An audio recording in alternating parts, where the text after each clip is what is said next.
حالانکہ اس کا صحیح مفہوم کیا ہے کہ انسان اللہ کا اتنا اپنے اندر ڈر اور تقوی پیدا کر لیتا ہے، اس کا ہاتھ اس چیز کو نہیں پکڑتا جس سے اللہ نے منع کیا، اس کی آنکھ اس چیز کو نہیں دیکھتی جس سے اللہ نے منع کیا، اس کا کان اس چیز کو نہیں سنتا جس سے اللہ نے منع کیا، اس کا پاؤں ادھر چل کر نہیں جاتا جدھر چل کر جانے سے اللہ نے منع کیا۔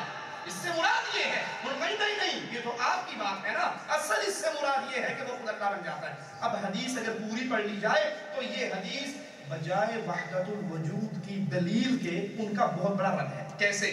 مالک عز و جل کیا فرما رہا ہے، سنیے، وَإِن سَأَلَنِي لَأُعْطِيَنَّهُ، اگر یہ مجھ سے مانگے گا تو میں اس کو ضرور دوں گا۔ کس سے مانگے گا؟ کیوں مانگے گا؟ وہ تو خود اللہ ہو گیا، اس کا ہاتھ اللہ، اس کا پاؤں اللہ، اس کے کان اللہ، اس کی آنکھ اللہ، وہ تو خود فنا فی اللہ ہو گیا۔ جب وہ فنا فی اللہ ہو کر معدوم ہو گیا، ختم ہو گیا، اللہ میں فنا ہو گیا، تو وہ بندہ رہا یا اللہ ہو گیا؟ جب اللہ ہو گیا تو مانگے گا کس سے؟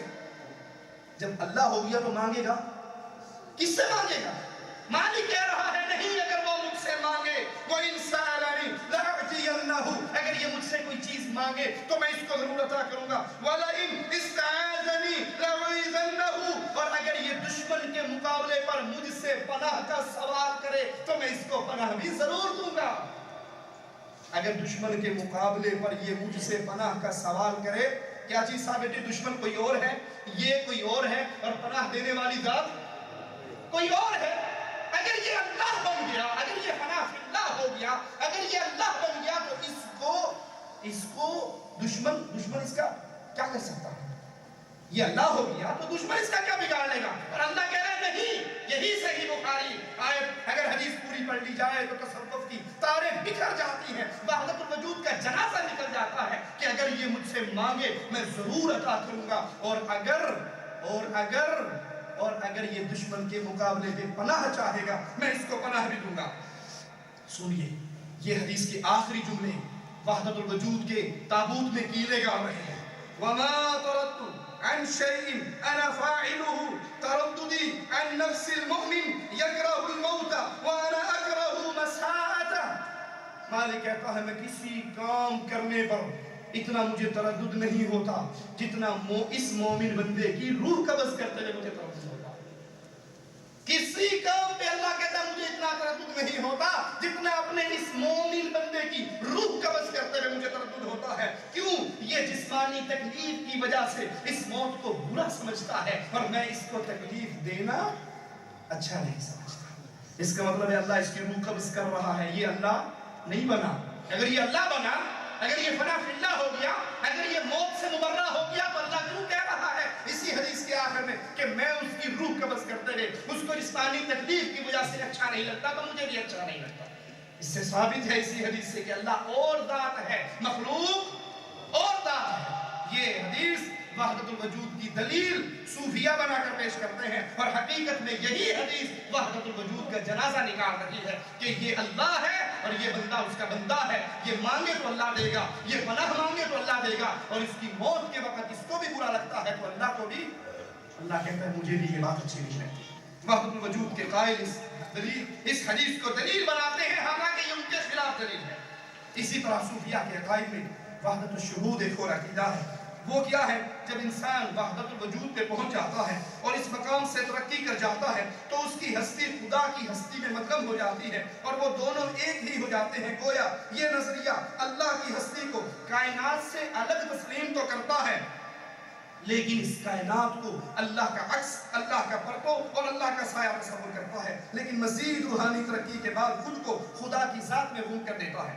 وحدت الوجود اور وحدت الشہود میں فرق کیا ہے؟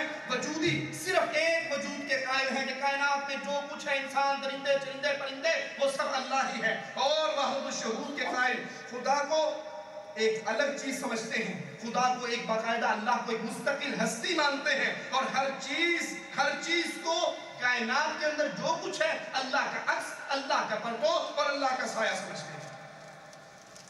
صوفیہ کا تیسرا عقیدہ حلول کا عقیدہ ہے کہ انسان اپنے دل کو اتنا لطیف کر لیتا ہے، اتنا صاف کر لیتا ہے، اللہ کی ضربیں مار مار کے، عبادتیں کر کر کے، ریاضتیں کر کر کے وہ اس مقام پر پہنچ جاتا ہے، اپنے آپ کو اتنا پاک و صاف کر لیتا ہے کہ پھر اللہ اللہ عز و جل کی ذات اس کے جسم میں داخل ہو جاتی ہے، اس کی جسم میں حلول کر جاتی ہے۔ گویا وحدت الشہود میں انسان روحانی ترقی کرتے کرتے اللہ کی ذات میں مدغم ہو جاتا ہے، لیکن حلول میں اللہ خود اپنے مقام سے نیچے اتر کر انسان کے جسم میں داخل ہو جاتا ہے۔ اسلام سے پہلے حلول کا یہ عقیدہ یہود و نصارہ کے گھر میں بھی موجود تھا۔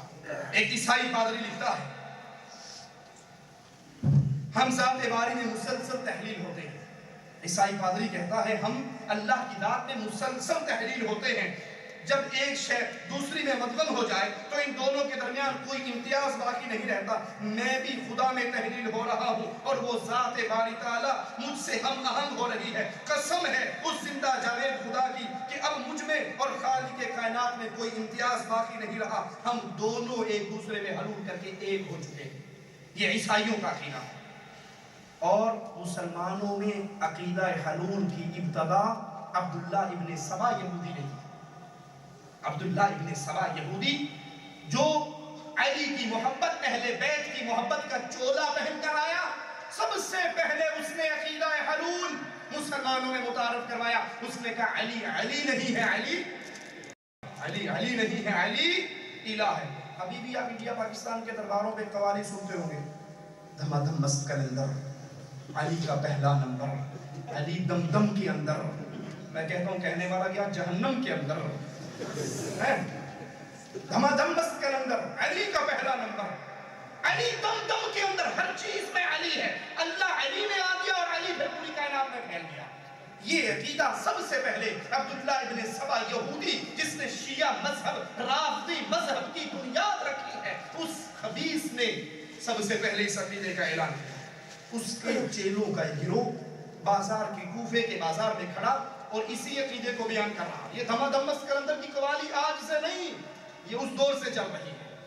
بازار میں کہہ رہے کہ علی علی نہیں ہے، علی الہ ہو چکا ہے، اس میں اللہ کی صفات حلول کر گئی ہے۔ حضرت علی کے غلام نے یہ بات سنی، دوڑتے ہوئے حضرت علی کے پاس گئے اور کہا اے علی، اے امیر المومنین رضی اللہ عنہ، کچھ لوگ آپ کے اللہ ہونے اور آپ کے اندر اللہ کی صفتیں ماننے کا اقرار کر رہے ہیں۔ حضرت علی نے ان کو بلایا اور پوچھا تم کیا کہتے ہو؟ تو کہنے لگے آپ ہمارے خالق اور مالک اور رازق ہو۔ اب بھی کہتے ہیں نا لوگ علی کے بارے میں، مولا علی مشکل کشا، میری کشتی پار لگا دینا۔ ان کی تو اپنی نہیں پار لگی، انہیں ظالموں نے شہید کر دیا، تمہاری کیسے پار لگے؟ حضرت علی کھل گئے فتنوں کے اندر اور بالآخر علی کو شہید کر دیا گیا، حسن کو زہر دے کر شہید کر دیا گیا، حسین کو کربلا میں شہید کر دیا گیا۔ وہ مصائب میں پھنسی ہوئی اپنی کشتی کو پار نہیں لگا سکے، تیری انڈیا پاکستان میں پھنسی ہوئی کشتی کو کیسے پار لگا لیں؟ پوچھا میرے بارے میں کیا کہتے ہیں؟ کہا تو ہمارا خالق ہے، مالک ہے اور رازق ہے۔ تو علی نے کہا افسوس تمہاری اوپر، میں تو تم جیسا ایک انسان ہوں، ایک آدمی ہوں، کھاتا اور پیتا ہوں۔ اگر میں اللہ کی اطاعت کروں گا تو اللہ مجھے اس کا بدلہ دے گا، اور اگر علی اللہ کی نافرمانی کرے گا، علی فرما رہے ہیں اللہ مجھے اس کی سزا دے گا، لہٰذا اللہ سے ڈرو اور اس عقیدے سے توبہ طائب ہو جاؤ۔ اگلا دن طلوع ہوا، مولا علی مشکل کشا کے ملنگ ہیں، اللہ جہنم میں جانے کے لیے نمازی بتیرے ہیں، مولا علی ہم تیرے ملنگ ہیں، ہمیں جہنم میں۔ وہ ایک ذاکر کہتا ہے حشر کا میدان ہوگا، مولا علی کے نام کا چرچا ہوگا، وہاں بھی علی علی کرتے آئیں گے اور مولا علی ہمیں لے کے جنت میں چلے جائیں گے۔ جو دجال کی جنت ہوگی تم اسی میں جاؤ گے۔ اللہ کی جنت میں مشرک، اس کا داخلہ بین ہے، ممنوع دخول ہے، وہاں وہ نہیں جا سکتا۔ اگلا دن طلوع ہوا، مولا علی کے ملنگوں نے پھر یہی کہا علی علی نہیں، علی الہ ہے۔ آج بھی ملنگ کہتے ہیں، کہتے توبہ توبہ توبہ، علی نو خدا اکھنے ہاں، توبہ توبہ توبہ، علی نو خدا اکھنے ہاں، نہ خدا تو جدا اکھنے ہاں۔ نہ مولا علی خدا ہے، نہ خدا سے جدا ہے، پھر کیا ہے؟ دوسرے دن پھر یہی عقیدہ بیان کیا، علی نے بلایا، تنبیہ کی۔ تیسرے دن پھر یہی عقیدہ بیان کیا، حضرت علی نے ان کو پکڑ لیا، بلایا، اور بلانے کے بعد ان سے کہا توبہ کرو وگرنہ میں تمہیں آگ میں جلا ڈالوں گا۔ وہ باز نہ آئے، علی نے گڑے کھلوائے، ان میں آگ جلائی اور آگ جلا کے ان سارے ملنگوں کو آگ میں پھینک کے جلا کے راکھ کر دیا۔ فتح الباری کے اندر جلد صفحہ 238 پر جلد 12 کے اندر یہ حوالہ موجود ہے۔ ابن عباس فرماتے ہیں اگر میں حاکم ہوتا تو میں ان کو زندہ نہ جلاتا بلکہ قتل کر دیتا۔ اب جو جل رہے ہیں وہ جلتے جلتے اور پکے ہو جاتے ہیں نا۔ آپ نے دیکھا ہوگا محرم کے اندر آگ کے اوپر ماتم کرنے والے بھاگ بھاگ کے آگ میں ماتم کرتے ہیں اور پکے ہو جاتے ہیں. جب یہ ظالم آگ میں جل رہے تھے تو جل کے راکھ ہو گئے. باقی جو حلولی بچے وہ اور زیادہ اس عقیدے پہ پختہ ہو گئے اور کہنے لگے آگ اور پانی کا عذاب تو اللہ کے علاوہ کوئی نہیں دیتا. فرعون کو اللہ نے ڈبو کے مارا تھا نا, آگ کا عذاب بھی اللہ دے گا. وہ کہہ رہے تھے جلتے ہوئے کہ لا يعذب بالنار الا رب النار, آگ کا عذاب تو اللہ کے علاوہ کوئی نہیں دے سکتا. اب علی نے ہمیں آگ میں جلایا ہے تو ہمیں اور یقین ہو گیا علی نہیں ہے, علی الہ ہے. رسی جل گئی بن نہ گیا, وہ جل کے راکھ ہو گئے لیکن اپنے حلول کے عقیدے پر پکے رہے. ابن سبا کے پیش کردہ عقیدہ حلول کو ماننے والے وہیں پر نہیں رکے بلکہ آگے چلے. منصور حلاج صوفیوں کا ایک اور امام جس نے حلول کا عقیدہ اور الہ ہونے کا عقیدہ پیش کر کے کہا تھا انا الحق میں الہ ہوں. اہل ایمان نے قتل کر کے اس ظالم, اس کافر, اس زندیق کو مار کے اس کی راکھ کو جلا کر پھینک دیا. یہ اتنا بڑا کافر تھا جس نے اللہ ہونے کا, انا الحق ہونے کا نعرہ لگایا. حلاج کہا کرتا تھا, سنیے اس کے شعر, کہتا تھا سبحان من اظہرنا صوتہ سر سنا لاہوتہ المثاقب. پاک ہے وہ ذات جس نے اپنے ناسوت یعنی حسین بن منصور حلاج کو اپنے لاہوت ثاقب کی چمک کا راز بنا کر ظاہر کیا. ثم بدأ فی خلقہ ظاہرا فی صورت الآکل والشارب, پھر وہ اپنی مخلوق میں ایک کھانے اور پینے والے کی صورت میں آیا. منصور حلاج کہتا تھا میں اللہ کی مخلوق میں کھانے اور پینے کا منہ لے کر آیا لیکن میں حقیقت میں اللہ ہوں. حتی لقد آینہ خلقہ کلحظت الحاجب بالحاجب, یہاں تک کہ اس کی مخلوق نے اس کو اس طرح دیکھا جس طرح ایک دیکھنے والا دوسرے کو دیکھتا ہے. تاریخ بغداد جلد 8 صفحہ 129 پر منصور حلاج کافر زندیق خبیث کے یہ اشعار موجود ہیں جس میں وہ اپنے آپ کو کہتا ہے میں اللہ ہوں, کھانے پینے والے کی صورت میں دنیا میں آیا ہوں. اسی طرح انا الحق کا یہ نعرہ صرف وہاں نہیں لگا, آج تک صوفیزم میں ایسے لوگ پیدا ہو رہے ہیں جو انا الحق کے دعوے کرتے ہیں. یہ ہمارے ہاتھ میں اشرف السوانح حکیم الامت اشرف علی تھانوی صاحب کی کتاب جلد نمبر 1 شائع کیا ہے. اس کو ادارہ تالیفات اشرفیہ بیرون بہڑ گیٹ ملتان نے, اور اس کا صفحہ نمبر 220 ہے. صفحہ نمبر 220 پہ یہی حلول کا عقیدہ انا الحق کا دعویٰ کس طرح کیا جا رہا ہے حضرت کے مریدوں کی طرف سے سنیے. کہتے ہیں اس زمانے میں مدرسے کا جلسہ ہوا, دارالعلوم دیوبند کا جلسہ ہوا. حضرت والا تھانوی صاحب کے پاس کی سب حضرات اور اراکین مدرسہ کو بڑی شدید ضرورت محسوس ہونے لگی شرکت کے لیے. بڑے مولوی صاحب دائیں بائیں سے آئے ہوئے تھے. سب نے جا کر حضرت صاحب سے کہا کہ حضرت آپ بھی کچھ باز بیان فرمائیے. تو حضرت انکار فرما. اب حضرت خاموش ہوئے. چھوٹے مولویوں نے کہا حضرت خاموش رہے, بڑے مولویوں نے کہا حضرت خاموش رہے. حضرت چھوٹے مولویوں کا اتنا ادب کرتے تھے اور اب تو بڑے مولوی کہہ رہے تھے تو نہ اقرار کر سکے نہ انکار کر سکے. جب کچھ نہ بن پڑا مجبور ہو کر گردن جھکا لی اور رونے لگے. اشرف علی تھانوی صاحب کو جب کہا آئیے حکیم الامت اسٹیج پہ بیٹھیے اور خطاب فرمائیے, گردن جھکا لی اور رونے لگے. اچھا یہ حال دیکھ کر مولانا ظہور اسلام فتح پوری کا دل پانی پانی ہو گیا اور پھر اپنے ساتھیوں سے انہوں نے کہا بس بھائی بس مولوی صاحب کو تنگ نہ کرو, وہ رو رہے ہیں, سب جھکا لیے, تم اس کو اس کے حال پر رہنے دو. مولوی شاہ سلیمان صاحب بھلواروی بھی اس موقع پر آئے ہوئے تھے. جب انہوں نے تھانوی صاحب کی گردن جھکی ہوئی دیکھی, ان کو روتے ہوئے دیکھا تو ان کے پاس آئے, ان کو دیکھا اور کہنے لگے کہ اگر اس شخص کو اس حالت میں, جو حالت اب اس پر طاری ہو چکی ہے, اس حالت میں اس سے باز کہلواؤ گے تو یہ منبر پر بیٹھتے ہی اس کے منہ سے جو پہلا لفظ نکلے گا وہ نکلے گا انا الحق میں اللہ. اس میں اللہ حلول کر چکا ہے, اللہ داخل ہو گیا ہے. اس کی جو کیفیت ہے یہ حلول کی کیفیت ہے, اس میں اب اللہ آ چکا ہے. اگر تم اس کو کہو گے کہ اسٹیج پہ بیٹھ کے تقریر کر, میں اس کی کیفیت دیکھ کر پہچان چکا ہوں چونکہ اب اس میں اللہ آ چکا ہے. اب تھانوی صاحب کی زبان سے انا الحق کے علاوہ کوئی الفاظ نہیں ہے. یہ انا الحق میں اللہ ہوں کفر کا عقیدہ ہے, لیکن صوفیزم میں یہ عقیدہ ابھی تک پہلے سے لے کے ابھی تک چلتا آ رہا ہے.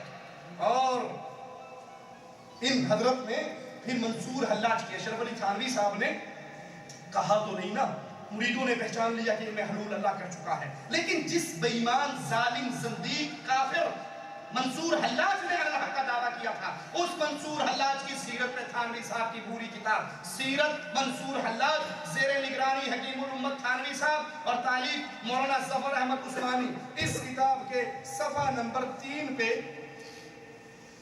نمبر 3 پہ محمد تقی عثمانی کراچی کے اندر ابھی بھی بہت بڑے عالم ہیں، علماء دیوبند کے زندہ ہیں، وہ فرماتے ہیں حکیم الامت حضرت تھانوی صاحب نے انہی تحقیقات پر نظر ڈالی تو حسین ابن منصور کی آزمائش کو امت مسلمہ کے عظیم محسن امام احمد ابن حنبل کی آزمائش کی طرح پایا۔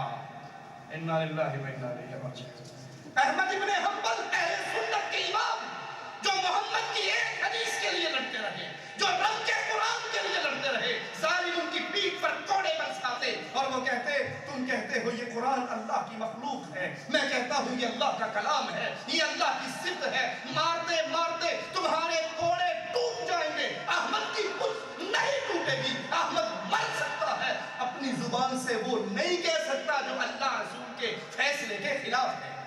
وہ اہل سنت کا امام جو اللہ کی توحید کے لیے لڑتا رہا۔ اشرف علی تھانوی کہتے ہیں امام احمد ابن حنبل اور منصور حلاج دونوں ایک ہی بندے کے تھے۔ منصور حلاج جس نے اپنے آپ کو اللہ کہا، جس نے علی الحق کا نعرہ لگایا، یہ زندیق، یہ کافر، یہ وہ جس پر علماء نے فتوے دے کر ان کی گردنوں کو کٹوا ڈالا، اس کو اٹھایا تھانوی صاحب نے اور احمد ابن حنبل رحمہ اللہ کی طرح قرار دیا۔ کہتے ہیں مجھے حضرت نے کہا، ظفر احمد عثمانی صاحب کو کہا کہ شیخ فنا فی اللہ حسین بن منصور کی مکمل سوانح حیات اکٹھی کرو اور اس کو ایک کتاب میں شائع کرو۔ یہ فنا فی اللہ صوفی ازم کی ٹرم ہے کہ انسان ترقی کرتے کرتے اللہ میں فنا ہو جاتا ہے، اللہ بن جاتا ہے، جیسے منصور حلاج اللہ بنا، یا جیسے اشرف علی تھانوی پر وہ کیفیت طاری ہوئی اور اللہ نے اس کے اندر حلول کیا۔ اللہ کی توحید اس سے پاک ہے، قرآن کی تعلیم اس سے پاک ہے، محمد کی حدیث اس سے پاک ہے۔ اور اسی کتاب کے صفحہ 17 پر منصور حلاج کی مزید تعریف کرتے ہوئے اشرف علی تھانوی صاحب فرماتے ہیں حسین بن منصور حلاج ہمارے اکابر کے نزدیک مقبولین میں سے ہیں، یہ بڑے مقبول ہیں، یہ بڑے پیارے ہیں اور بڑے اونچے ولی ہیں۔ جو حسین بن منصور حلاج زندیق کو ولی مانتا ہے، اللہ کی قسم ہم اس کو مسلمان بھی نہیں مانتے۔ جس نے اللہ ہونے کا دعویٰ کیا، جس نے فرعون کے جملے کو دہرایا، فرعون نے کہا تھا انا ربکم الاعلی، منصور حلاج نے کہا تھا انا الحق۔ آج کے اس دور میں اگر کوئی شخص منصور حلاج کو ولی مانے، منصور حلاج کی تعلیمات کو اپنی ویب سائٹوں پر ڈالے، اس کا تعارف اولیاء کی لسٹوں میں شامل کرے، اللہ کی قسم ہم اس بندے کے ایمان کو مومنوں والا ایمان نہیں جانتے، یہ بھی ویسے ہی گمراہ ہے جیسے منصور حلاج گمراہ ہے۔ مواہب اہل ایمان کبھی مشرکوں کی تعریف نہیں کر سکتے، اہل ایمان کٹ جاتے ہیں، رب کے دشمنوں کو رب کا پیارا نہیں کہا کرتے۔ اس منصور حلاج کی تعریف میں بہت لوگ بولے، وہ ایک نہیں سارے صوفی ازم کے امام اس منصور حلاج کی تعریف کرتے رہے۔ سید علی حجویری لاہور والا بابا وہ بھی اس کی تعریف کرتا ہے، یہ ان کی کتاب ہمارے پاس ہے، حضرت شیخ سید علی حجویری کی کتاب جس کے اندر کشف المحجوب کے اندر وہ دو ٹوک کھل کر لکھتا ہے، صفحہ 225 پر اس کی تعریف کرتا ہے۔ منصور حلاج کی تعریف علی حجویری کی زبان سے۔ علی حجویری کو لوگ بڑا پہنچا ہوا ولی اور بہت بزرگ، اب یہ علی حجویری کیا کہتے ہیں کہ اگر منصور حلاج برا ہوتا تو شبلی اس کے بارے میں کبھی نہ کہتے کہ میں اور منصور حلاج ایک ہی راستے کے راہی ہیں، ہم مسافر ہیں۔ جب شبلی نے منصور حلاج کے بارے میں یہ کہا ہے تو سنو، منصور حلاج بڑی پہنچی ہوئی ہستی ہے، حالانکہ منصور حلاج علی الحق کا کفریہ نعرہ لگانے کے بعد اسلام سے ایسے نکل گیا جیسے گوندے ہوئے آٹے سے بام کو نکال دیا جاتا ہے۔ اسی طرح مولوی رومی اپنی مثنوی میں لکھتے ہیں فرعون نے علی الحق کہا تو ذلیل ہو گیا، فرعون نے علی الحق کہا تو ذلیل ہو گیا، اور منصور حلاج نے علی الحق کہا تو عشق و محبت میں مست قرار پایا۔ فرعون کی خودی کے لیے تو بعد میں اللہ کی لعنت رہ گئی، اور منصور حلاج کی خودی کے لیے اللہ کی رحمت رہ گئی۔ یہ اللہ کا بڑا پہنچا ہوا بزرگ تھا جس نے علی الحق کا دعویٰ کیا، اور حقیقت یہ ہے یہ انسان زندیق تھا۔ علماء امت نے اس کے کافر ہونے کا فتویٰ دیا اور اس کو قتل کرنے کا حکم دیا۔ احمد رضا خان بریلوی اپنی کتاب احکام شریعت صفحہ 177 پر احکام شریعت جس کو شائع کیا ہے، لاہور سے شائع ہوئی ہے، اس کا صفحہ نمبر 177 ہے۔ اور اس 177 پر وہ کیا کہتے ہیں؟ سائل سوال کرتا ہے، کیا فرماتے ہیں علماء کرام اس مسئلے میں کہ حضرات منصور و تبریز میں ایسے الفاظ کہیں جس سے خدائی ثابت ہوتی ہے تو دار پہ آئے، کھال کھینچی گئی، لیکن وہ ولی اللہ گنے جاتے ہیں. منصور حلاج ولی اللہ گنے جاتے ہیں. ان کو ولی اللہ وہی مانتا ہے جو ان کی طرح کا ہے. جو مواحد ہے وہ ان کو ولی، وہ ان کو شیطان کا ولی مانتا ہے، رحمان کا ولی نہیں مانتا. کہتے ہیں فرعون، شداد، حامان، نمرود نے خدائی دعویٰ کیا تو وہ ہمیشہ کی آگ میں گئے. اس کی کیا وجہ ہے؟ اب احکام شریعت میں اعلیٰ حضرت احمد رضا خان صاحب وہ لکھتے ہیں ان کافروں نے، فرعون، شداد، حامان، نمرود کافروں نے خود کہا تھا علی الحق تو اس لیے ملعون ہو گئے. اور منصور حلاج نے خود نہیں کہا بلکہ جس کو کہنے کا شایان شان ہے اس نے کہا. آواز بھی انہی کی تھی. جس طرح موسیٰ علیہ السلام کے لیے درخت سے آواز آئی تھی انی اللہ، اسی طرح منصور حلاج کے اندر اللہ حلول کر کے اللہ نے خود کہا تھا علی الحق. اس لیے یہ ولی اللہ ہے اور وہ کافر ہے. یہ قیامت کے دن جہاں فرعون جائے گا وہی منصور حلاج جائے گا. اور جس نے خدائی کا دعویٰ کیا یہ سارے وہاں پر اکٹھے ہوں گے. صوفیہ کے ان کفریہ عقائد کی، ان کفریہ جملوں کی صوفیہ ایک بہانہ تراشتے ہیں، ایک عذر تراشتے ہیں. وہ کیا ہے؟ کہتے ہیں کہ ہمارے اولیاء حالت سکر میں ہوتے ہیں. یہ حالت سکر کیا ہے؟ کیف و مستی کی حالت، کیف و مستی کی حالت، مجنون کی حالت. دیکھا ہوگا نا انڈیا پاکستان کی سڑکوں پر کیف و سکر کی حالت میں چلنے والوں کو، سر بھی ننگا، جسم بھی ننگا ہے، اگوں بھی ننگا، پیچھوں بھی ننگا. کہنے یہ پہنچی سرکار ہے، انہوں کچھ نہیں کہنا ہے. یہ پہنچی سرکار. کسی مسجد میں، ان صوفیوں کی مسجد میں کوئی مسلمان ٹوپی اتار کے چلا جائے نا، ٹوپی اتار کے، تو کیا کہیں گے؟ یہ بے ایمان گستاخ بغیر ٹوپی کے یہاں آگے نماز پڑھنے. وہ جو پلاسٹک یا کھجور کے تنکوں کا چھپکو پڑا ہوتا ہے نا دروازے کے پاس، وہ اٹھا کے اس کے سر پہ گستاخ وہابی ٹوپی پہن کے نماز پڑھے. ٹوپی اتار دینا گستاخی ہے، یہ بے ادب ہے. اچھا یہ کلیہ نہیں سمجھ آیا اور قیامت تک نہیں سمجھ آ سکتا. جو صرف اتنی سی کھوپڑی کو ننگا کرے وہ گستاخ، بے ادب، اس کی نماز نہیں. جڑا ہر شہر ننگا کر لے رجسٹرڈ ولی. کیا ڈرامہ ہے؟ صرف ان ننگی کرنے سے بندہ گستاخ، اور سارا جسم ننگا کرنے سے انہوں نے کچھ کہنا. یہ پہنچی سرکار ہے. ہم بھی مانتے ہیں یہ پہنچی کی سرکاریں جہنم کے کنارے پہ، موت کا ایک ہی دھکا اور یہ گھمنڈا. تو یہ کیا کہتے ہیں حضرت کہ یہ جو منصور حلاج نے علی الحق کہا یا کسی اور صوفی کی زبان سے یہ کفر کے جملے نکلتے ہیں تو یہ اس وقت حالت سکر کہتے ہیں، کیف و مستی، وجد کی حالت میں ہوتے ہیں. ان کی زبان سے ایسا جملہ نکل بھی جائے تو شرعی لحاظ سے اس کا کوئی مواخذہ نہیں ہے. ہم پوچھتے ہیں یہ حالت سکر قرآن کی کون سی آیت سے ثابت ہے؟ یہ حالت سکر رسول کی کون سی حدیث سے ثابت ہے؟ جو تمہارے منصور حلاج پر حالت سکر آئی اور اس نے علی الحق کا نعرہ لگایا، ساری زندگی میں محمد کریم پر یہ حالت کبھی ایک مرتبہ آئی؟ ابو بکر پر کبھی ایک مرتبہ آئی؟ عمر پر کبھی ایک مرتبہ آئی؟ عثمان پر کبھی ایک مرتبہ حالت سکر غالب ہوئی؟ حضرت علی کو صوفیہ اپنے زعم میں تمام سلسلوں کا بانی سمجھتے ہیں اور یہ جھوٹ کی نسبت ہے علی رضی اللہ عنہ پر. اگر تمہاری بات کو سچا مان لے کہ تصوف کے سارے سلسلے قادریہ، نقشبندیہ، چشتیہ، رضویہ، سہروردیہ، بردیہ، بغیر بردیہ علی سے ہی چلے ہیں تو ہم ایک سوال کرتے ہیں، یہ حالت سکر کبھی علی پر غالب ہوئی؟ کبھی علی نے بھی الحق کہا؟ علی نے ان لوگوں کو جنہوں نے اس کے سامنے کہا تھا تو اللہ ہے، تیرے اندر اللہ حلول کر چکا ہے، علی نے ان کو زندہ جلا کر راکھ کر ڈالا. یہ حالت سکر کہاں سے آئی؟ یہ شیطان نے تم پر وحی کی ہوگی، رب کی وحی نہیں ہے، رب کا کلام نہیں ہے، رسول کی حدیث نہیں ہے. کہاں یہ حالت سکر میں ہوتے ہیں، اس لیے ان کو جو بھی کہا جائے کچھ نہیں ہوتا. با یزید بستامی پہ حالت سکر غالب ہوئی تو با یزید بستامی نے کہا سبحانی ما اعظم شانی، میں پاک ہوں، میری شان بہت بلند ہے. با یزید بستامی الوہیت کا دعویٰ کرتے ہوئے کہتا ہے میں پاک ہوں اور میری شان بہت بلند ہے.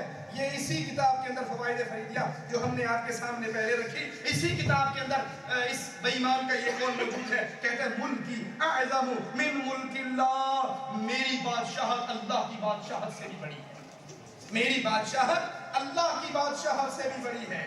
اور خذنا بحرا ووقف الانبیاء بساحلہ، کہتا ہے ہم صوفیہ کرام اللہ کی توحید کے سمندر میں ڈوب گئے اور انبیاء کنارے پہ کھڑا تماشا دیکھتے رہے۔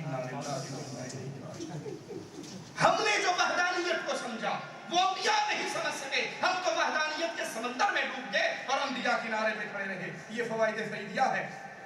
غلام فرید صاحب کی کتاب صفحہ نمبر 73 ہے، اس میں بائی حزب بستامی کا قول نقل کرتے ہیں خواجہ غلام فرید کہ اس نے کہا سبحانی ما اعظم شانی، کہ میں پاک ہوں، میری کتنی عظمت والی شان ہے۔ جو اللہ والے جملے ہیں وہ یہ پلید زندیق کافر بیان کر رہا ہے۔ اور یہ بھی کہا کہ بائی حزب بستامی کہا کرتے تھے لا الہ الا انا فاعبدونی،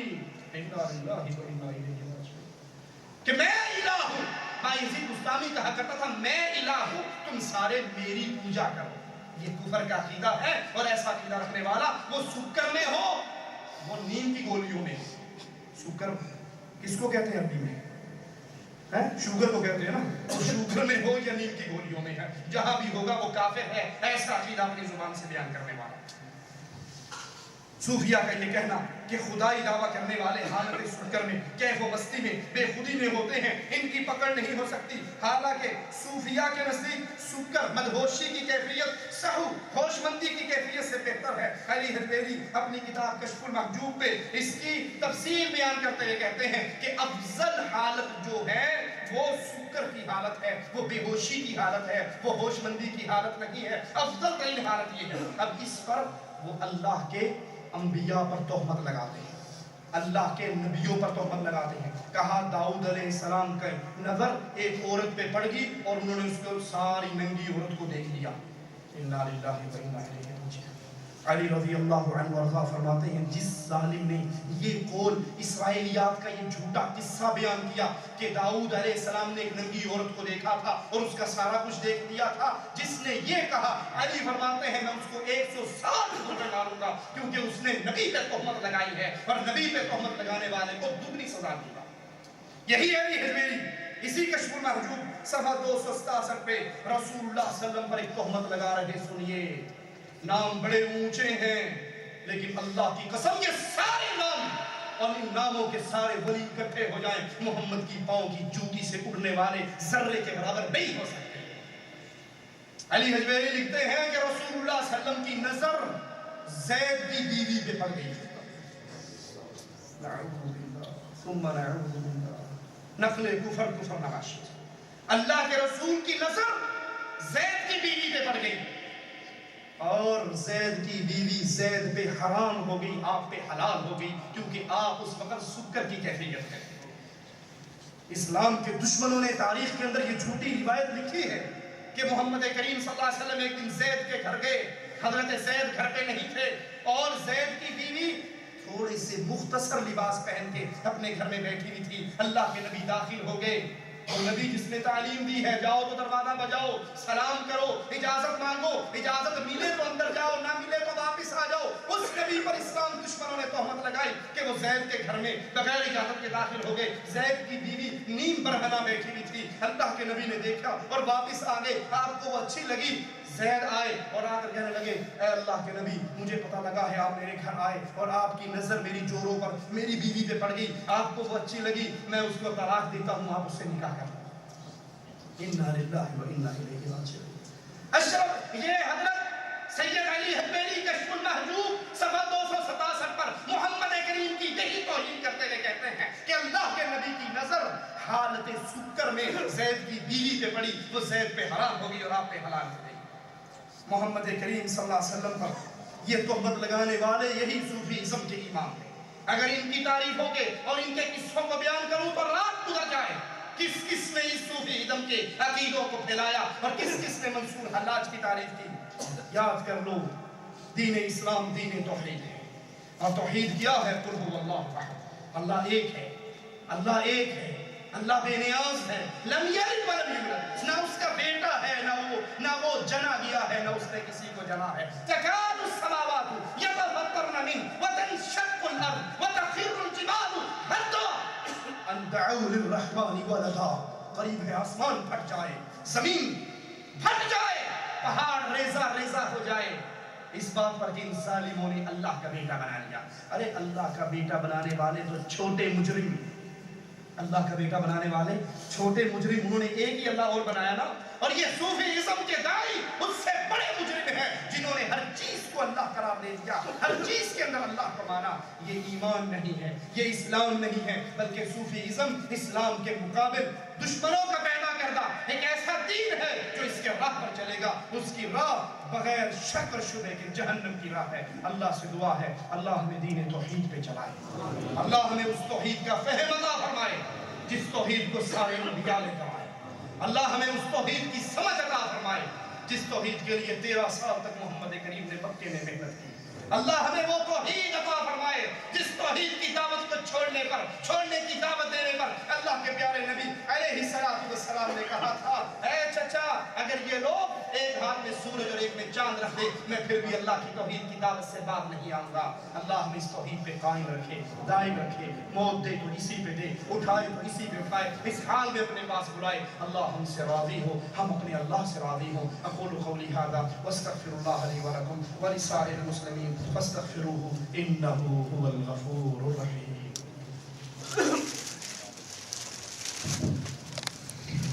السلام علیکم ورحمۃ اللہ وبرکاتہ۔ اولیاء سے صادر ہونے والی کرامات کی کیا حقیقت ہے؟ اہل سنت والجماعت کے عقیدے کے مطابق اولیاء کی کرامات کا حق ہے۔ وہ کرامات کیا ہیں؟ ابو بکر رضی اللہ عنہ وارضاہ ایک گھر میں مہمان آئے، کھانا تھوڑا سا تھا، کھانے والے زیادہ تھے، دسترخوان پہ رکھ دیا گیا، لوگ کھاتے رہے جاتے رہے، کھانا اللہ کی طرف سے اس میں بڑھتا رہا۔ صحابی جا رہے ہیں، راستے میں اندھیرا ہو جاتا ہے، ان کی لاٹھی بلب کی طرح چمکنے لگ جاتی ہے۔ یہ کرامات اولیاء برحق ہے، صحابہ سے ہوئی، اللہ کسی ولی کے ہاتھ میں بھی دکھا سکتا ہے۔ اس میں اختیار ولی کا نہیں ہے، اللہ عز و جل جب چاہے جس کے ہاتھ پر چاہے جیسے چاہے دکھا دے، اس میں اختیار نہیں ہے، اختیار اللہ کا، بندے کے اختیار میں نہیں۔ جن کا ہم انکار کرتے ہیں وہ کرامات کے نام پر پھیلا ہوا شرک ہے، جس میں کرامات کے طور پر اللہ کی صفات ولی کو دے دی جاتی ہے، اللہ کی صفات ولی کو دے دی جاتی ہے۔ بولنے والی سرکار اسٹیشن پہ آتی ہے، ایک انگریز کو دیکھتی ہے، اس کے ہاتھ میں ایئر گن ہے، اس سے پوچھتی ہے انگریز صاحب یہ کس لیے؟ اس میں گولی ڈالتا ہے، پرندے کو مارتا ہے، وہ نیچے گر کے مر جاتا ہے، کہتا ہے یہ اس لیے۔ انگریز دیکھتا ہے بولنے والے بابے کے ہاتھ میں تسبیح ہے، وہ پوچھتا ہے بابا جی یہ کس لیے ہے؟ ان دونوں کا ٹرانسلیٹر تو رہا ہوگا بیچ میں، اس کو انگریزی آتی تھی، اس کو پنجابی آتی تھی، خیر اس کو چھوڑ، اس نے اس تسبیح پہ کچھ پڑھا اور پھونک ماری اور مردے پرندے کے اوپر رکھا، وہ زندہ ہو کے پھر اوپر بیٹھ گیا۔ یہ موت و حیات کے اختیار کس کے ہیں؟ اللہ کے انبیاء کے جو معجزے آتے ہیں، عیسیٰ علیہ السلام کا جو معجزہ ہے اس میں اللہ کے حکم سے وہ مردے کو زندہ کرتے تھے، لیکن معجزہ صرف رسول کے لیے خاص ہوا کرتا، معجزہ اللہ حق کی وضاحت کے لیے ان کو دیتا ہے۔ کرامات کے نام پہ جو شرکیہ تصرفات اولیاء کی طاقتیں پھیلائی جاتی ہیں، ہم اس کے منکر ہیں، کرامات کے منکر نہیں۔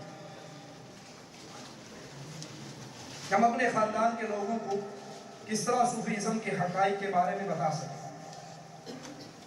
کیسٹ کے ذریعے، سی ڈی کے ذریعے، کتاب کے ذریعے، اس پر علماء نے بہت کچھ لکھا ہے، بولا ہے، کہا ہے، تو آپ ان کو لے جائیے اور ان کو سنائیے۔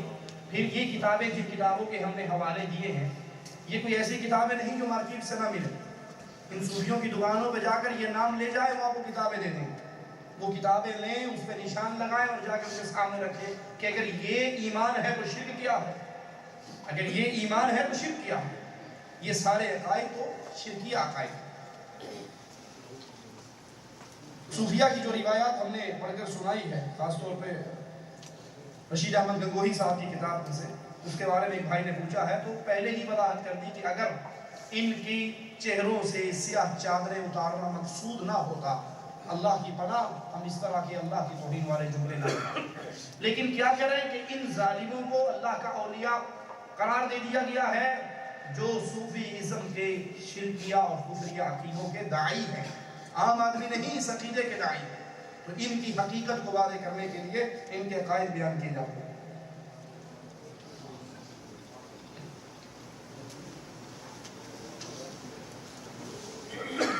صرف اللہ ہی ہے اور کچھ نہیں ہے، تصوف کی یہ تعریف کہاں ہے؟ ہم نے ابن عربی کی کتاب سے آپ کو سنا دیا کہ جو خالق اور مخلوق کو دو کہے وہ مشرک ہے، اور جو ایک کہے وہ موحد ہے۔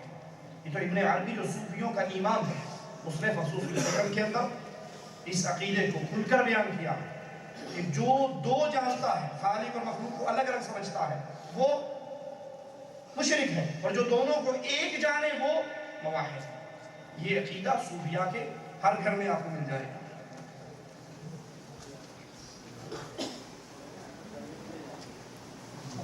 ایک سائل پوچھتا ہے میں اہل توحید ہوں، اہل سنت ہوں، اہل حدیث ہوں، کیا میں بریلوی یا دیوبندی حافظ کے پیچھے نماز پڑھ سکتا ہوں؟ آپ نے یہاں سے ابھی فارغ ہو کر کمپنی سے اپنے کمپنیوں میں جانا ہے نا؟ آپ جب باہر نکلو گے روڈ کے اوپر ایک ٹیکسی والا کھڑا ہے اور کہتا ہے بھائی یمبو سٹی تک چھوڑ کر آؤں گا اور بلاش چھوڑ کر آؤں گا، کوئی پیسہ نہیں لوں گا، بیٹھ جائے۔ آپ بیٹھتے ہوئے اگر اس کو غور سے دیکھتے ہو تو وہ اندھا نظر آتا ہے، بیٹھو گے؟ وہ مجانن لے جا رہا ہے، بلاش لے جا رہا ہے، 2 ریال بھی بچ رہے ہیں، بیٹھو گے؟ وہ مرے گا اور مروائے گا، اندھا ہے، اس کو کچھ نظر نہیں آتا، یہ خود بھی مرے گا، مجھے بھی نہ مرے۔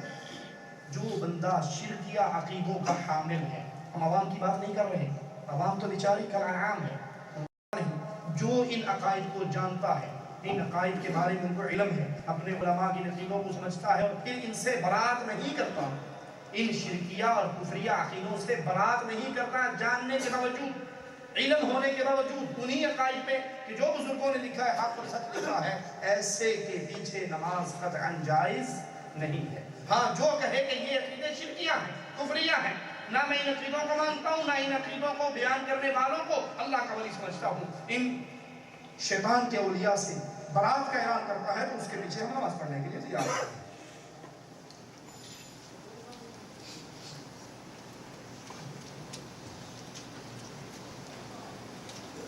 اللہ کے نبی صلی اللہ علیہ وسلم اور حضرت زید کی بیوی کے قصے کو بیان۔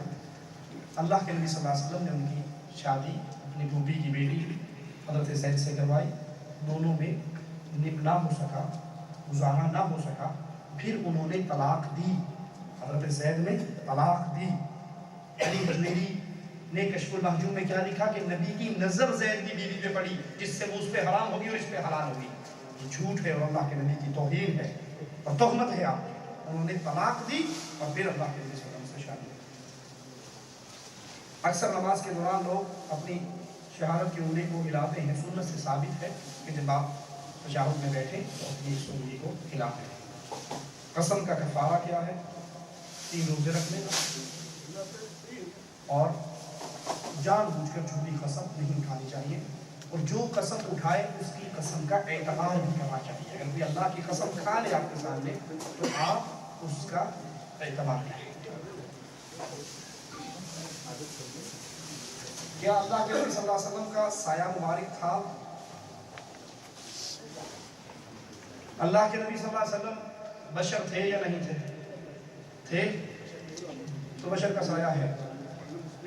یہ میڈ ان بریلوی مسئلہ ہے، جو کہتے ہیں آپ بشر ہی نہیں تھے، جیسے ہم نے طاہر القادری کا حوالہ آپ کو سنایا، جب بشر نہیں تھے، نوری تھے، نوری کا سایہ نہیں ہوتا۔ اس کی کئی واقعات احادیث کے اندر آتے ہیں۔ اللہ کے نبی صلی اللہ علیہ وسلم جماعت کروا رہے، آپ نے 2 قدم آگے بڑھائے، پھر 2 قدم پیچھے ہٹے، سلام پھیرا تو صحابہ نے پوچھا آپ نے 2 قدم آگے کیوں اور پھر 2 قدم پیچھے کیوں ہٹے؟ کہا جب میں آگے ہوا اللہ نے مجھے جنت دکھائی، میں اس کی طرف میں آگے ہوا، اور جب میں پیچھے ہوا اللہ نے مجھے جہنم دکھائی، یہاں تک کہ میں نے اپنا سایہ اس میں دیکھا تو اس سے میں پیچھے ہٹا۔ نبی کریم صلی اللہ علیہ وسلم کی حدیث کہ جو بھی آدمی جماعت سے ایک بالش بھی دور رہا تو اس کی موت جہالت کی موت ہے. تو صحابہ نے کہا اگرچہ وہ نماز پڑھتا ہے روزہ رکھتا ہے, تو نبی نے فرمایا ہاں اگر وہ نماز پڑھتا ہے روزہ رکھتا ہے زکوٰۃ دیتا ہے تو بتائیں کس جماعت میں ہونا لازمی ہے. اگر لازمی ہے تو موجودہ جماعت دور میں کون سی جماعت ٹھیک ہے؟ اس جماعت سے مراد مسلمانوں کی خلیفۃ المسلمین کی جماعت ہے. جب مسلمانوں کا خلیفہ ہو, ایک حاکم ہو, اس حاکم کی اتباع سے, اطاعت سے, بیعت سے باہر نہیں نکل سکتے. جو خلیفۃ المسلمین کی بیعت توڑتا ہے, اس پہ خروج کرتا ہے, وہ جہالت کی موت پہ مرتا ہے, بھلے وہ جو مرضی ہے. اس سے مراد یہ جماعتیں نہیں ہیں, یہ دیوبندی, بریلوی, سنی, حنفی, شافعی, قادری, یہ نہیں. اس جماعت سے مراد خلیفۃ المسلمین کی جماعت. خلیفۃ المسلمین کی بیعت توڑنے والا, اس سے ایک بالش بھی مسلمانوں سے پیچھے ہٹ کر تفرقے کی صورت پیدا کرنے والا جہالت کی موت پہ مرتا ہے, بھلے وہ عمل کرے. اسی لیے صحیح مسلم میں ہے کہ اگر خلیفۃ المسلمین کی موجودگی میں کوئی اور خلافت کا اعلان کرے تو اس کو قتل کرنا ہو, بھلے وہ کتنی بڑی شخصیت اور کتنی بڑی ہی ذات کیوں نہ ہو. آج کے دور میں کس جماعت میں شامل ہونا چاہیے؟ وہ جماعت, میں آپ سے پوچھتا ہوں, آج کے دور میں دودھ ہی سے لینا چاہیے. 3 دکانیں ہیں, 4 دکانیں ہیں دودھ بیچنے والوں کی. ایک کہہ رہا ہے میں نے دودھ میں نلکے کا پانی ڈالا ہے, ایک کہہ رہا ہے میں نے دودھ میں دریا کا پانی ڈالا ہے, ایک کہتا ہے میں نے کنویں کا ڈالا ہے, چوتھا کیا کہتا ہے؟ کہتا ہے یہ سارے فراڈ کرتے ہیں, میں زمزم ڈال کے بیچ رہا ہوں. کس سے لوگے؟ ایک کہہ رہا ہے کہ بھائی یہ دودھ وہ ہے جو بھینس کی تھن کی دھاروں سے دھارے ہیں, اس میں کسی چیز کی ملاوٹ ہم نے نہیں کی, نہ زمزم ڈالا, نہ کنویں کا, نہ جوہر کا, نہ تالاب کا, نہ نلکے کا. کس سے لوگے؟ جس کے پاس خالص ہے. ایک ہے جو کہہ رہا ہے اللہ رسول کی بات 12 امام کو بیچ میں ڈالا ہے, ایک کہتا ہے اللہ رسول کی بات صوفیہ کرام کو بیچ میں ڈالا ہے, ایک کہتا ہے اللہ رسول کی بات دیوبند شریف والوں کو بیچ میں ڈالا ہے, ایک کہتا ہے اللہ رسول کی بات بریلی شریف کے لے کے آئے. انہوں نے پارٹیاں بنائی ہوئی ہیں, اپنے اپنے مولویوں کو ڈالے ہوئے. اس وقت دھرتی پہ سوائے اہل حدیث کے کوئی نہیں ہے, اہل سنت والجماعت کے کوئی نہیں ہے جو کہتے ہیں لوگوں دین وہ ہے جو اللہ نے اتارا محمد کریم صلی اللہ علیہ وسلم پر, اس کے علاوہ ہر کسی کی بات غلط ہو سکتی ہے, محمد کی بات غلط, ہر کسی کی بات کو ٹھوکر مارا جا سکتا ہے. امام مالک رحمۃ اللہ علیہ اسی لیے فرمایا کرتے تھے ہر کسی کی بات کو ٹھوکر ماری جا سکتی ہے سوائے جو محمد قبر میں سو رہے ہیں, ان کی کوئی بات غلط. یہ شان نہ ابو حنیفہ کی, یہ شان نہ مالک کی, یہ شان نہ احمد بن حنبل کی, یہ شان نہ 4 اماموں کی, نہ 12 اماموں کی, نہ 4 خلیفوں کی, نہ ابو بکر و عمر و عثمان کی. یہ شان ہے تو محمد رسول اللہ صلی اللہ علیہ وسلم. اور اللہ کے نبی صلی اللہ علیہ وسلم نے اسی لیے فرمایا انا سید ولد آدم, پوری آدم کی اولاد کا سردار محمد کریم ہے. لواء الحمد یوم القیامت یدی, قیامت کے دن اللہ کی تعریفوں کا جھنڈا محمد کے ہاتھ میں ہوگا. دیکھیے کون ہے محمد کریم کی سچی اور سچی دعوت آپ کو دے رہے ہیں کہ لوگوں پوجنا ہے عرش والے کو, پوچھنا ہے مدینے والے کو, عرش والے کے علاوہ پوجنا کسی کو نہیں, مدینے والے کے علاوہ پوچھنا کسی سے نہیں. عبادت اللہ کی کرنی, طریقہ سارا رسول اللہ سے لینا. اب رسول کی حدیث ابو حنیفہ دے دے سر آنکھوں پہ, مالک دے دے سر آنکھوں پہ, احمد بن حنبل دے دے سر آنکھوں پہ, شافعی دے دے سر آنکھوں پہ, جو مرضی دے دے. ارے بات آگے لے جاؤں, حدیث رسول شیطان سے بھی سن لیں گے تو اس کو بھی مانیں گے یا نہیں؟ ابو ہریرہ پہرا دے رہے تھے سامان پہ, چوری کرنے والا آیا تھا یا نہیں آیا تھا؟ آیت الکرسی سکھا کر گیا تھا یا نہیں؟ اور نبی نے کیا کہا تھا؟ ابو ہریرہ سکھانے والا شیطان تھا, سکھا رحمان کا کلام کیا.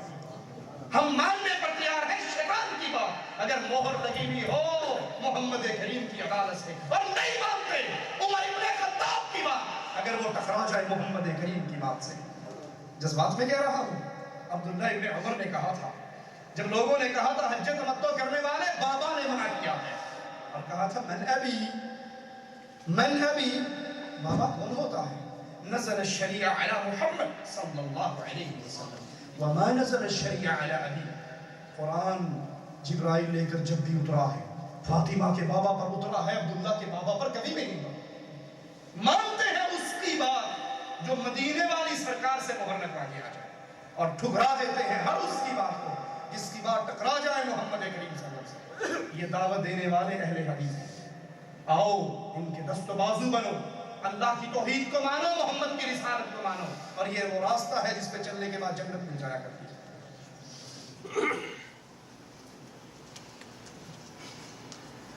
بچے کے بال کہاں نکالنے چاہیے؟ اکثر لوگ مزار پہ جا کر نکالتے ہیں, نائی کی دکان پہ نکلوانے چاہیے. اگر یہ دربار انہوں نے نائی کی دکانیں بنا لی ہیں تو وہاں نکلوا لیں. یہ درباروں پہ بال کٹوانا عبادت ہے, نہیں سمجھے آپ؟ عمرہ کرتے ہو, حج کرتے ہو, بال کٹواتے ہو یا نہیں؟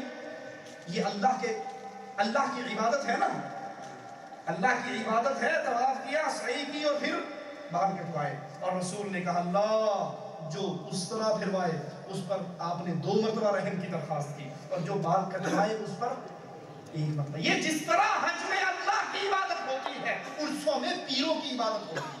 یہاں مینا میں ٹینڈ کروائی جاتی ہے, وہاں بھی وہ ساری ٹینڈ کروا کے ایک لٹ بابے جی دینا آدھی چھاڑ دیں. جا رہا ہے بچہ, پوری ٹینڈ ہے, ایک لٹ سرکار. یہ لٹ سرکار کیا ہے؟ یہ بابا جی نے نظر بندی سی, بچہ ہوندہ نہیں سی, بڑی دوائیں کی, بڑا علاج کیا, آخر بابا نے بچہ کیا.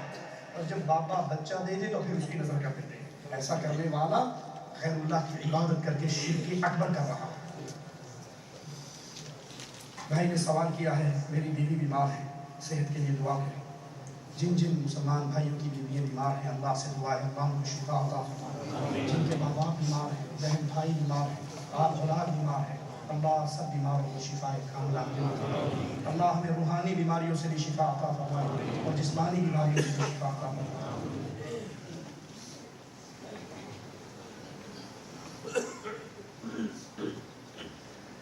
آپ ایک عورت رنڈی کے بارے میں جو کہا ہے وہ صاحب ناراضگی ظاہر کی, تو جو مؤلف جس نے اس کتاب کو لکھا ہے اس صاحب کی تعریف بھی کر رہے ہیں, یہ کیسے؟ ہاں بھائی, ہم سے ناراض ہونے والوں کو بہتر ہے وہ رشید احمد گنگوہی سے ناراض ہو جس نے یہ کفر کا واقعہ اپنی کتاب میں لکھا ہے. ہم نے تو صرف وہاں سے اٹھا کر ان کے چہرے سے توحید کا پردہ اتار کر اصل وحدت الوجود کا عقیدہ دکھایا ہے جن کی کتابوں میں کیا. کیا اللہ کے رسول صلی اللہ علیہ وسلم کا وسیلہ دعا میں دے سکتے ہیں؟ قرآن و حدیث سے ہمیں اس کی تعلیم نہیں ملی. قرآن بھرا پڑا ہے انبیاء کی دعاؤں سے. جس نے بھی پکارا ہے اللہ کو اللہم یا رب کہہ کر پکارا ہے. وسیلہ دینا اللہ کے دربار میں جائز ہے, اللہ کے اسماء و صفات کا وسیلہ دیا جا سکتا ہے. قرآن ہمیں اس کی تعلیم دیتا ہے. نیک بزرگ سے دعا کروائی جا سکتی ہے, زندہ نیک بزرگ سے. شرط ہے وہ موحد ہو, مشرک بزرگ نہیں ہوا کرتے. وہ شیطان کے بزرگ ہوتے ہیں, اللہ کے ولی نہیں ہوتے. دلیل رسول اللہ صلی اللہ علیہ وسلم جمعے کا خطبہ ارشاد فرما رہے, ایک شخص نے آ کر کہا اللہ کے نبی بارش نہیں ہو رہی, ہم ہلاک ہو گئے. آپ نے ہاتھ اٹھائے, اللہ نے بارش برسا دی. اگلے جمعے اس نے پھر آ کر کہا کہ بہت برس گئی, آپ نے ہاتھ اٹھائے اور اللہ نے اس کو پہاڑوں کی طرف منتقل کر دیا. تو زندہ بزرگ سے دعا کروائی جا سکتی ہے. اپنے نیک اعمال کا واسطہ دیا جا سکتا ہے.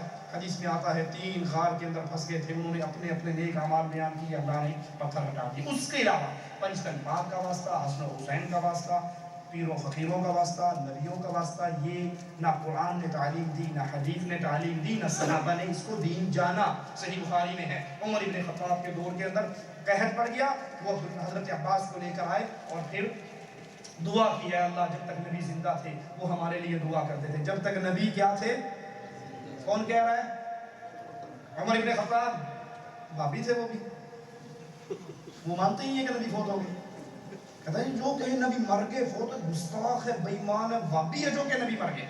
اور عمر ابن خطاب کہہ رہے ہیں اللہ کے نبی جب تک زندہ رہے اللہ وہ ہمارے لیے تجھ سے مانگتے رہے, اب وہ مر گئے, وہ تیرے پاس آ گئے, ہم اس کے عباس چچا کو لے کر آئے ہیں, یہ دعا مانگتے ہیں اللہ تو قبول کر کے بارش برسا دے. ایڈی کوکی ان کی لوڑ کی سی ہوتی کہ اندر واسطہ ہے محمد کریم کا بھی برسا برس جاتا.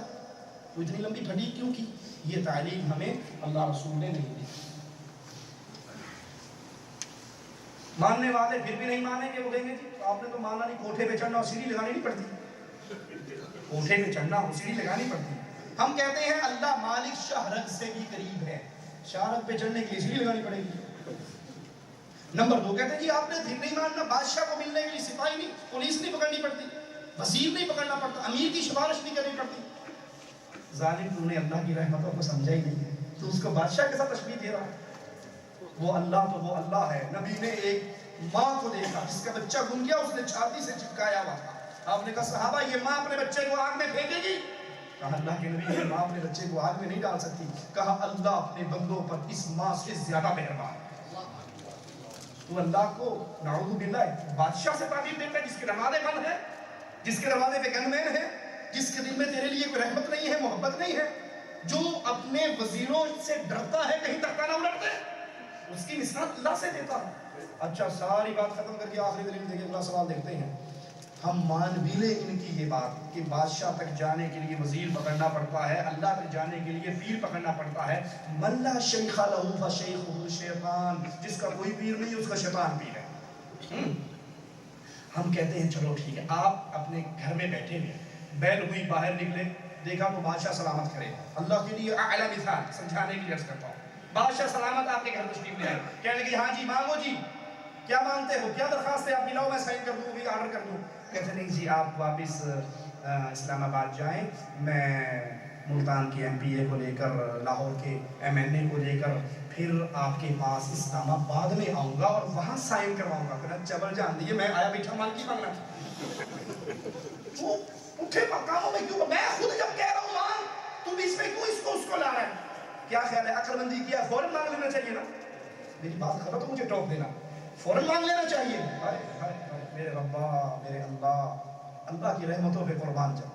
یہ وسیلوں کے پنگوں میں وہ پڑتے ہیں جن کو رب کی رحمت کا علم نہیں ہے. محمد کریم فرماتے ہیں صلی اللہ علیہ وسلم, جب رات کا آخری پہر ہوتا ہے اللہ عرش معلیٰ سے آسمان دنیا پہ نزول کرتا ہے. جیسے اس اللہ کی شان ہے, جیسے اس کو لائق ہے, ہم اس کی کیفیت کو نہیں جانتے. اور پھر منادی کرنے والا کرتا ہے, کوئی ہے گناہوں سے معافی مانگ لے, کوئی ہے شفا مانگ لے, کوئی ہے رزق مانگ لے, جو مانگنا ہے مانگ لو.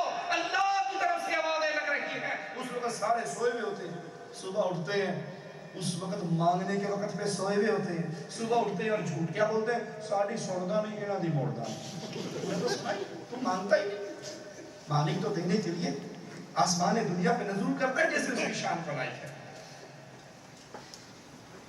کسی بزرگ سے بیعت کرنا جائز ہے یا نہیں؟ دیکھو بیعت کا مطلب سمجھو. بیعت ہوتا ہے, آپ سمجھتے ہیں نا, بائیں سیل میں بیچنے والا. انسان بیعت کرتے ہوئے اپنی جان بیچتا ہے, اپنی جان بیچتا ہے, کہتا ہے میں آپ کے ہاتھ پر بیعت کرتا ہوں. اب مجھے جو آپ آرڈر کرو گے میں مانوں گا, جو آرڈر کرو گے میں مانوں گا. اس کے بدلے میں آپ کی ہر بات میں مانوں گا. اس کے بدلے میں کیا چاہیے؟ اس کے بدلے میں چاہیے میری عزت, میرے مال کی حفاظت آپ نے کرنی. میں آپ کا کام مانوں گا, آپ نے میرا مال, میری جان, میری عزت, میرے عمل کی حفاظت آپ نے کرنی ہے. یہ بیعت ہوتی ہے خلیفۃ المسلمین. یہ بیعت کس کی ہوتی ہے؟ خلیفۃ المسلمین کی. یہ مولوی صاحب کی بیعت کر کے مولوی اور یہ دونوں بیٹھ کے جا رہے ہیں, اشارہ کاٹا, دونوں جیل میں بند ہو گئے. یہ چنگی بیعت ہے؟ ارے بیعت تو اس کی ہوتی ہے جو آپ کی سیکورٹی کرے, جو آپ کی حفاظت کرے, جو آپ کی عزت مال جان کو بچائے. جس کے اپنے پلے میں کچھ نہیں ہے وہ, یہ صوفیوں کی بیعت کے سلسلے ناجائز ہے, اس کا اسلام سے کوئی تعلق نہیں. حضرت کیا تبلیغی جماعت کے ساتھ چندہ لگانا جائز ہے یا نہیں؟ جبکہ تبلیغ والے تو صرف اللہ رسول کی ہی باتیں کرتے ہیں. میں نے آپ کے سامنے فضائل اعمال اور فضائل صدقات میں سے ذکریہ صاحب کے شرکیہ عقیدے بیان کیے. کہ ابھی بھی آپ یہ کہو گے اللہ رسول کی بات کرتے ہیں؟ سنیے, کوئی نماز پڑھے, کوئی روزہ رکھے, کوئی حج کرے, کوئی زکات دے, کوئی جہاد کرے, کوئی تسبیحیں پڑھے, کوئی صدقہ, جو مرضی کر لے, اگر رائی کے دانے کے برابر شرک ہوگا سارے اعمال برباد ہو جائیں.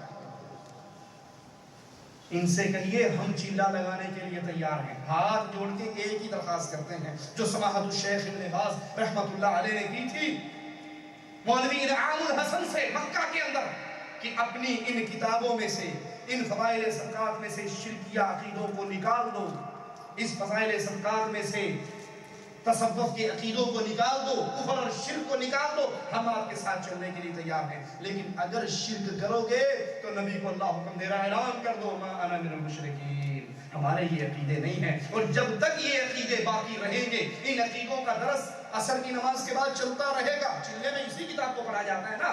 جب تک یہ شرک کے عقیدے رہیں گے, ان کے ساتھ جانا اہل ایمان کے لیے جائز نہیں. پاک و ہند کی بعض مسجدوں میں اذان سے پہلے لاؤڈ سپیکر پر صلاۃ پڑھی جاتی ہے, جسے سن کر بڑا دکھ ہوتا ہے. وہ الفاظ الصلاۃ والسلام علیک یا نور من نور اللہ, یہ عقیدہ رکھنے والا انسان کافر ہے اور ملت اسلامیہ سے خارج ہو جاتا ہے، کیونکہ اللہ کے نور میں کوئی الگ نہیں ہوا، اللہ کا کوئی ٹکڑا نہیں ہے، اللہ کا کوئی بیٹا نہیں ہے، اللہ کا کوئی حصہ نہیں ہے۔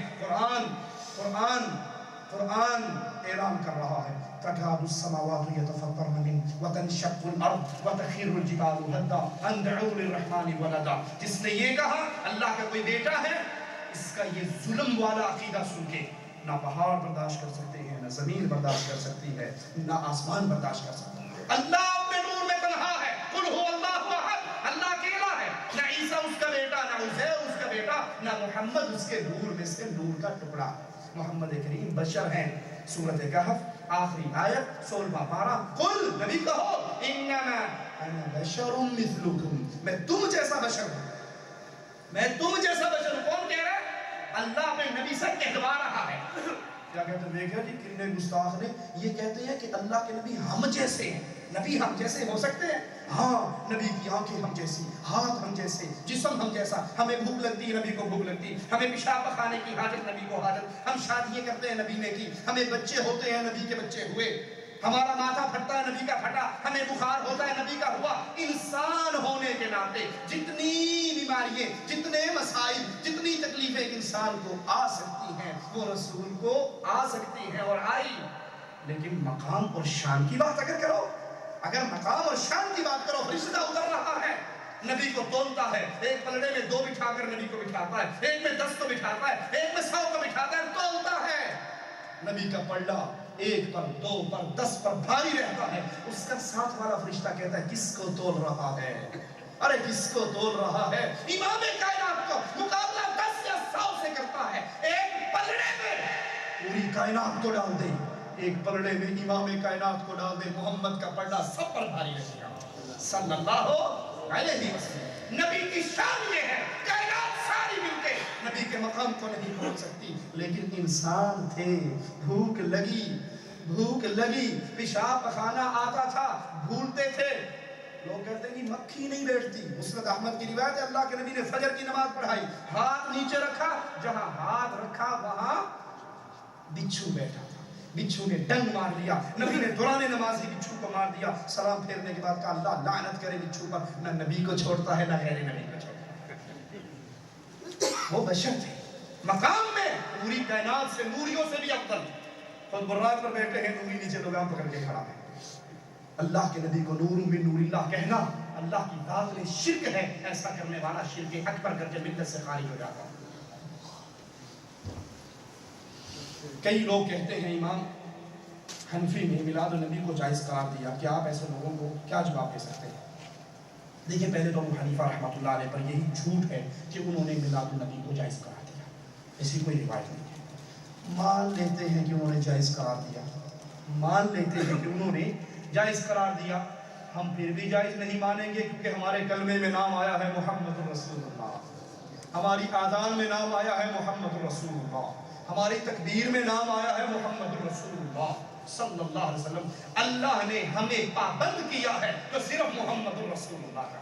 فرمایا اتبعوا ما انزل الیکم من ربکم ولا تتبعوا من دونہ اولیاء، اتباع کرو جو آسمان سے اترا ہے، آسمان سے اتارا اللہ نے، لایا جبرائیل، اور نہ ابو حنیفہ پر لایا، نہ مالک شافعی پر لایا، نہ قادیان کے مرزے پہ لایا۔ مرزا قادیانی کہتا ہے نبی کے پاس وحی لانے والا فرشتہ جبرائیل تھا، میرے پاس وحی لانے والا فرشتہ ٹیچی تھا، ٹیچی، میرے فرشتے کا نام ٹیچی تھا، نبی کے پر آنے والا فرشتے کا نام جبرائیل تھا۔ ہم نہیں مانتے کیونکہ وحی اللہ نے صرف محمد پر اتاری صلی اللہ علیہ وسلم، قرآن محمد پہ اترا ہے۔ آپ اس کو کوئی بھی جائز قرار دے دیں۔ مثال دے کے بات ختم کرتا ہوں، پیپسی لگی ہوئی ہے نا انڈیا پاکستان سعودیہ کے روڈوں پر، پیپسی کی مشین لگی ہوئی ہے، ریال ڈالو پیپسی نکلتی نہیں نکلتی؟ کبھی انڈیا کو روپیہ ڈال کے دیکھو نکلی؟ کئی نے کوشش کی ہوگی، نہیں نکلتی۔ پاکستان کا ڈالو گے تب بھی نہیں نکلتی، کیوں نہیں نکلتی؟ اس پیپسی مشین کے اندر ایک سکہ ہے، ایک تصویر ہے، ایک سٹیمپ ہے، ایک مہر ہے، وہ بابا فہد یا بابا عبداللہ کی تصویر کو قبول کرتا ہے، جو اس کے مطابق آ جائے اس کا ریال رکھ لیتا ہے، پیپسی نکال دیتا، لے جا۔